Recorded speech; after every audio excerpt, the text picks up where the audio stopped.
Ever felt like your legs just aren't holding you up the way they used to? Maybe you've even noticed your walking style changing, taking shorter steps or relying more on a cane. That fear of falling, it can really stop you in your tracks, can't it? But what if I told you there are simple, yet powerful things you can do to get back on your feet, literally? See, sometimes what we're experiencing is leg atrophy. That's when you start losing strength and muscle in your legs, and it can happen pretty quickly. But the amazing thing is, it can be reversed. Physical therapist Doug, who's got over 30 years of experience, is going to share 3 super easy exercises you can do right at home to rebuild that lost strength. We're talking about things like seated ankle pumps, standing calf raises, and even chair squats, with a little pillow trick to make them accessible for everyone. Now, the key here isn't to go all out right away. We're talking slow and steady wins the race. Doug's going to walk you through proper form and talk about why it's so important to let those muscles rest and recover. Doing these exercises just once a day is actually more effective than overdoing it. So, if you're ready to ditch the shuffle, stand tall, and regain your confidence, stick around. Doug's got the perfect routine to help you build those legs back up, one step at a time. Let's talk about a hurdle that many face, the fear of falling. It's a significant issue, and it's understandable. A fall can be a traumatic experience, both physically and emotionally, but the fear it instills can be just as debilitating. Many people, after experiencing a fall, find themselves hesitant to move around as much as they used to. It's a natural reaction, a self-preservation instinct kicking in. But here's the thing, avoiding movement due to fear actually worsens the problem. It creates a vicious cycle. When you become less active, your muscles weaken. Weaker muscles mean less stability, and less stability increases your risk of falling again.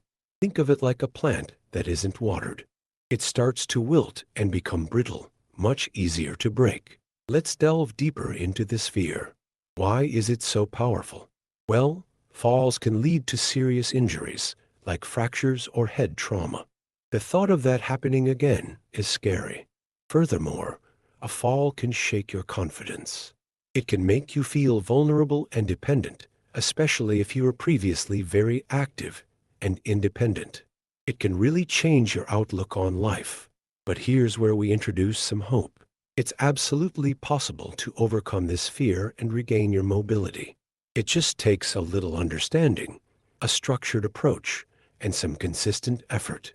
Doug's routine, which we'll get into shortly, is specifically designed to address this fear by gradually rebuilding your strength, balance, and confidence. It's about taking small, manageable steps. Consider this. It's estimated that millions of adults experience falls each year. Of those who fall, a significant portion develops a persistent fear of falling, leading to a decline in their overall health and quality of life. But here's the exciting bit. Many of these falls, and the subsequent fear, are preventable. So, how do we tackle this fear head-on? Here are a few key strategies to keep in mind. Acknowledge the fear. Don't ignore or dismiss it. Recognizing that you're afraid is the first step towards overcoming it. Identify the root cause. What specifically are you afraid of? Is it a particular environment, a certain activity, or simply the act of walking itself? Seek professional guidance. Talk to your doctor or a physical therapist. They can assess your risk factors and recommend appropriate exercises and strategies. Create a safe environment. Remove tripping hazards in your home, such as loose rugs or clutter. Ensure adequate lighting, especially in hallways and bathrooms. Start slowly and gradually increase activity. Don't try to do too much too soon. Begin with simple exercises and gradually increase the intensity and duration as you feel more comfortable. Focus on balance and strength training. These are crucial for preventing falls. Doug's routine is fantastic for this, as it focuses on balance and building strength. Practice mindfulness. Pay attention to your body and surroundings. Being present in the moment can help you feel more grounded and in control. Ultimately, Overcoming the fear of falling is about reclaiming your independence and enjoying a more active, fulfilling life. So are you ready to join us on this journey to overcome the fear of falling and walk confidently again? And speaking of walking confidently again, let's dive deeper into one of the biggest culprits behind that fear of falling: atrophy. You see, atrophy isn't just some fancy medical term. It's a real and potentially reversible condition that affects many of us, especially as we get older. Think of your muscles like a garden. If you don't tend to it, if you don't use them regularly, they start to wither away. That, in a nutshell, is atrophy. More specifically, we're talking about an extreme and often sudden loss of strength and muscle mass in your legs. This can happen for a variety of reasons, including prolonged inactivity. Maybe you've been laid up with an injury or illness, or perhaps you've simply become less active over time. Poor nutrition. Muscles need protein and other nutrients to stay strong. A diet lacking in these essentials can contribute to atrophy. Certain medical conditions, some diseases and medications can also lead to muscle loss. But here's the good news: atrophy is often reversible. Unlike some other age-related changes, you can fight back against muscle loss and regain your strength and stability. The key is targeted exercise. Now, you might be thinking, exercise? But I'm afraid of falling. And that's perfectly understandable. But the right kind of exercise, done safely and gradually, is exactly what you need to rebuild those atrophied muscles and regain your confidence. Think of it this way: each step you take towards strengthening your legs is a step away from that fear of falling. It's about building a solid foundation, literally and figuratively. Imagine being able to walk to the park, play with your grandchildren, or simply navigate your home without that constant worry in the back of your mind. That's the power of addressing atrophy. So how do you know if you're experiencing atrophy? Well, some common signs include noticeable weakness in your legs. Do you find it harder to stand up from a chair or climb stairs? A decrease in leg size. Have your pants started to feel looser around your thighs? Feeling unsteady or wobbly when you walk? Are you constantly reaching for something to hold onto? If you're experiencing any of these symptoms, it's important to talk to your doctor or a physical therapist. They can properly diagnose the cause of your muscle weakness and recommend the best course of treatment. Don't just dismiss it as getting old. There's likely something you can do about it. But let's be clear, overcoming atrophy isn't a quick fix. It requires commitment, patience, and a willingness to push yourself safely outside your comfort zone. But trust me, the rewards: increased independence, improved balance, and a reduced risk of falls are well worth the effort. Are you ready to learn more about the specific exercises that can help combat atrophy and restore your leg strength? So, you're ready to regain your strength and independence? Great! Because overcoming atrophy is totally achievable with the right approach. And remember what we discussed: gradual progression is absolutely key. Now, let's delve into why this concept of gradual progression is so fundamental when dealing with muscle atrophy, particularly in the legs. It's not just about avoiding injury.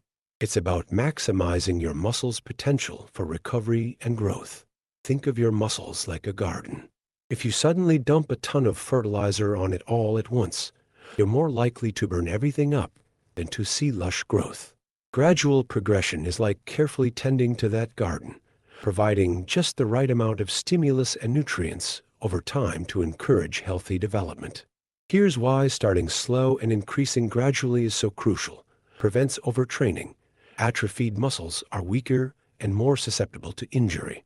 Pushing too hard too soon can lead to muscle strains, tears, or even more serious problems. Overtraining sets you back, delaying your progress and potentially causing long-term damage. Promotes muscle adaptation. Muscles adapt to stress.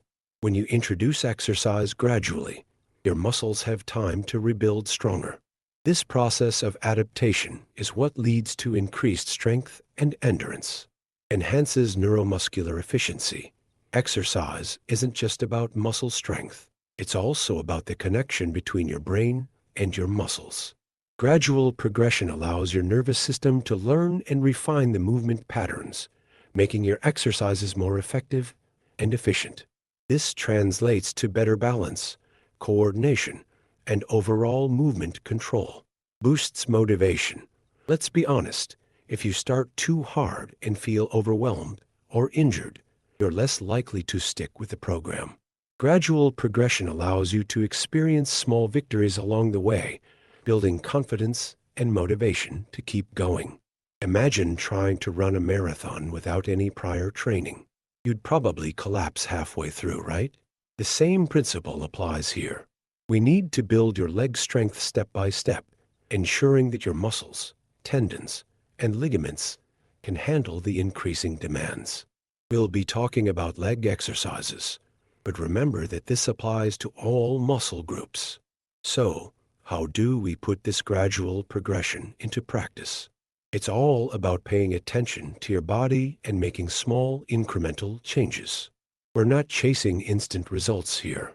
We're building a foundation for long-term strength and mobility. And really, how does one measure that progression? It's about tracking.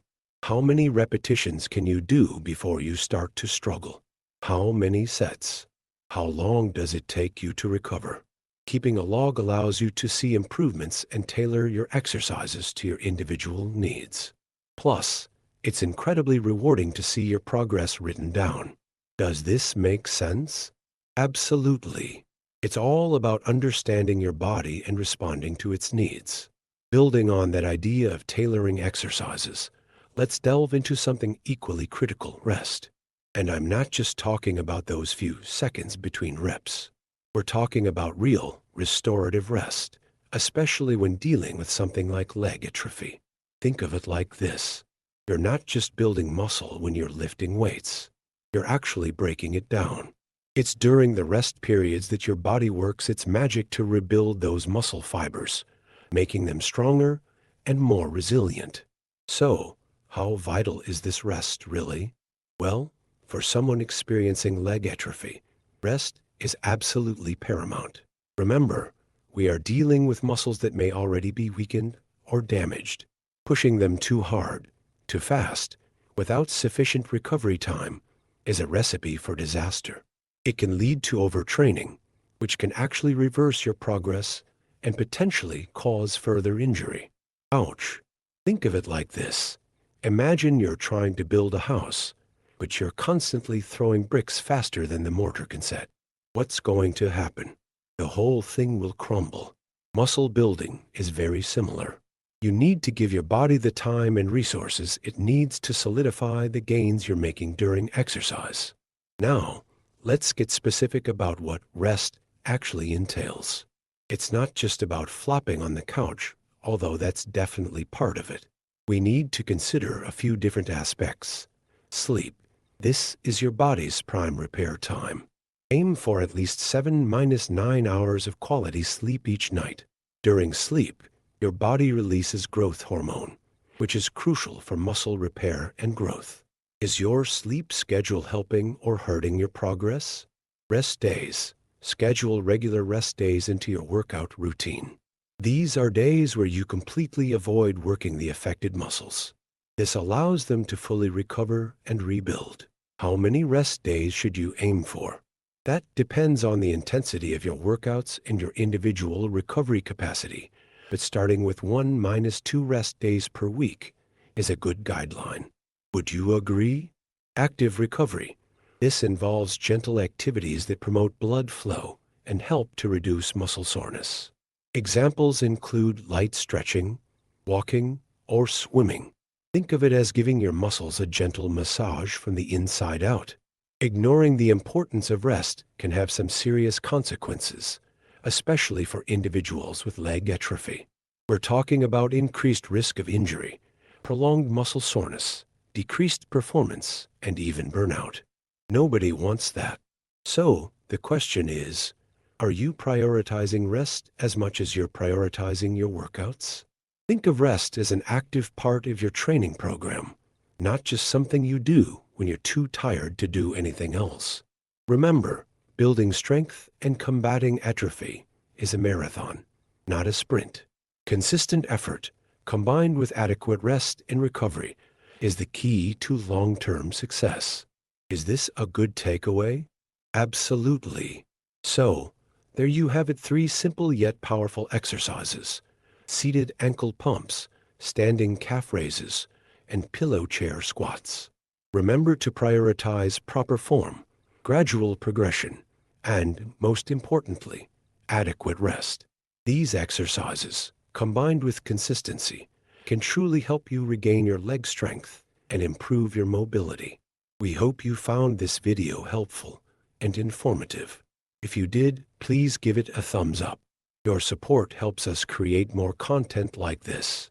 And don't forget to subscribe to our channel for more expert tips and exercises to improve your overall health and well-being. We've got tons more valuable content coming your way. Also, we'd love to hear about your experience. Have you tried these exercises? What kind of results are you seeing? Share your thoughts and progress in the comments below. Your feedback is invaluable and helps us create content that truly resonates with you. Thanks for watching, and remember, even small steps consistently taken can lead to big improvements. Keep moving, keep improving, and we'll see you in the next video.